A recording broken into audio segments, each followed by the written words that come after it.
Caroline? Qu'est-ce que tu fais là?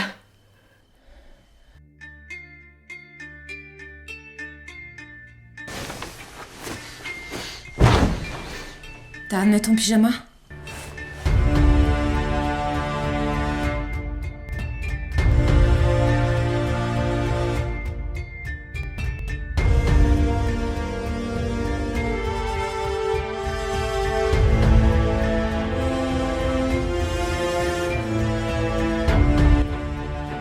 Welcome back na naman mga idol. Ngayon, ay isang kakaibang kwento na naman ang aking hatid dito sa ating munting channel.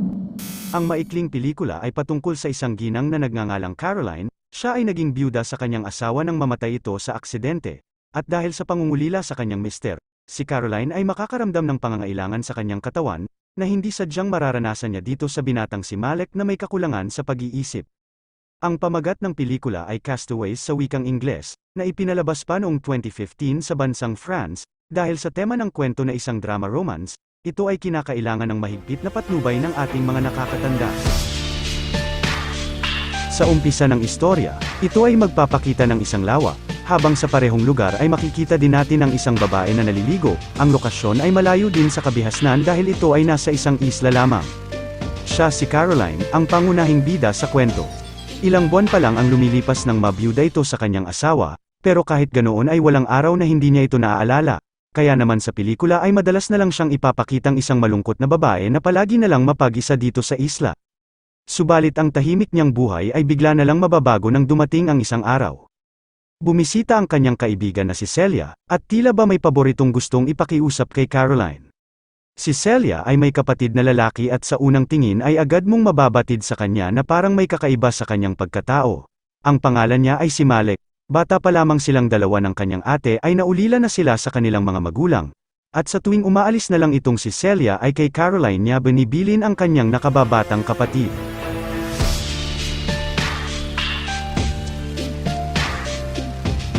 Siya nga naman napakaswerte nitong si Malek, dahil isang sexy pa talagang yaya ang kanyang magiging tagapag-alaga.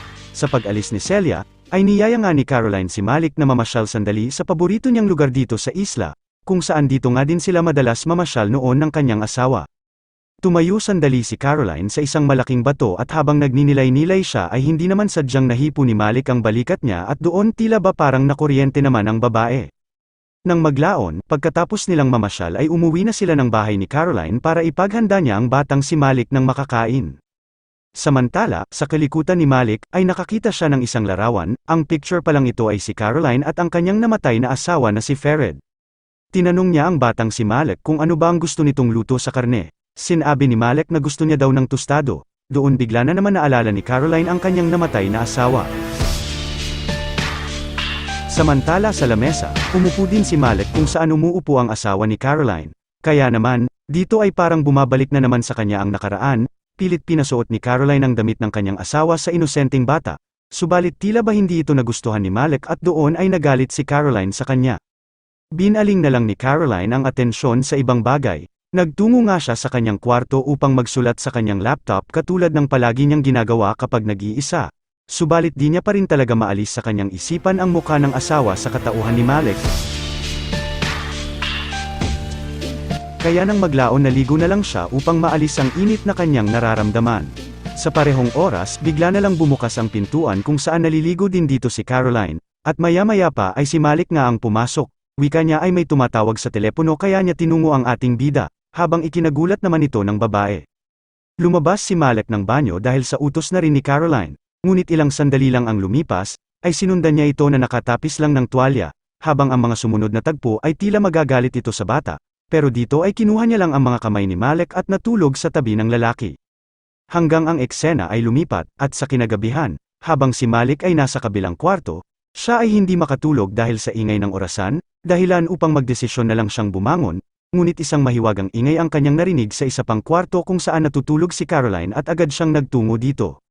Pumasok nga si Malek sa kwarto ng ating bida kung saan naririnig niya ang isang mahinang ungol na para itong nilalagnat. Pero doon nga ay nagulat ang binata sa kanyang nakita, dahil si Caroline ay busy lang pala sa bagay na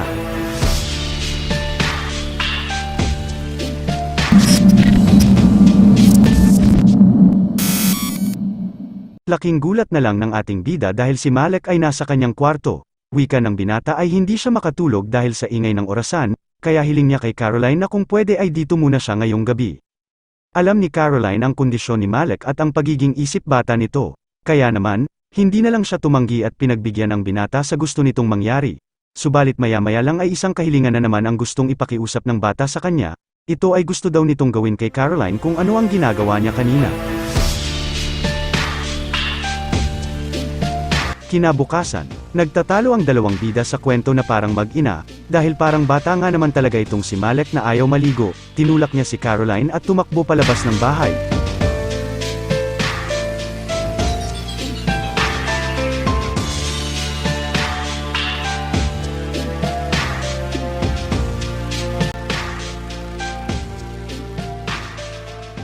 Habang sa labas ay sinundan naman siya ni Caroline para pakiusapan itong maligo. Pagkatapos ng mahabang paliwanag sa wakas ay napapayag na rin ni Caroline si Malek. Muling pumasok si Malek ng bahay para sa kanyang paliligo. Samantala, saglit ngang napatingin si Caroline kay Malek at parang tinamaan na naman siya ng init. Kasabay nito, isang kahilingan na naman ang pakiusap ng bata sa ating mabait na bida. Gusto niya na si Caroline ang magpaligo sa kanya at magkuskus sa kanyang likod. Kinuha ni Malek ang kamay ni Caroline at ito na nga ang mga sumunod na nangyari.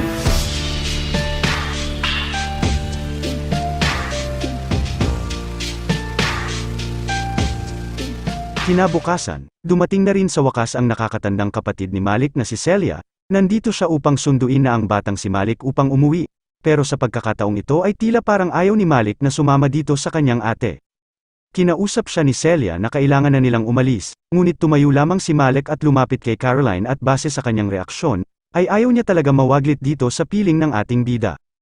Walang kamalay-malay si Celia sa nangyari sa kanyang kapatid, kaya sa nalalapit na pagtatapos, sasabihin ni Caroline kay Celia na pansamantala muna si Malek mananatili sa kanya ng isa pang araw, dahil sa tingin nito ay parang gusto ni Malek na turuan muna siyang mangisda. Kaya ang pelikula ay matatapos sa pagpayag ni Celia sa gustong mangyari ng kanyang nakababatang kapatid, habang kinausap niya si Caroline tungkol dito bago siya tuluyang magpaalam. At siya nga mga idol ay hanggang dito ko na lang din tatapusin ang aking recap para dito sa aking video, dahil ipapakita sa huli na sumakay ang ating mga bida sa bangka, na para kay Caroline ay hindi na nga maibabalik pa ang buhay ng dati niyang asawa ngunit ganun pa man ay nandito naman si Malek at ito ang nagbibigay ng ngiti sa kanyang buhay ngayon. Naway inyong nagustuhan, huwag kalimutang mag-iwan ng like sa aking video, hanggang sa muli at palagi po kayong mag-iingat.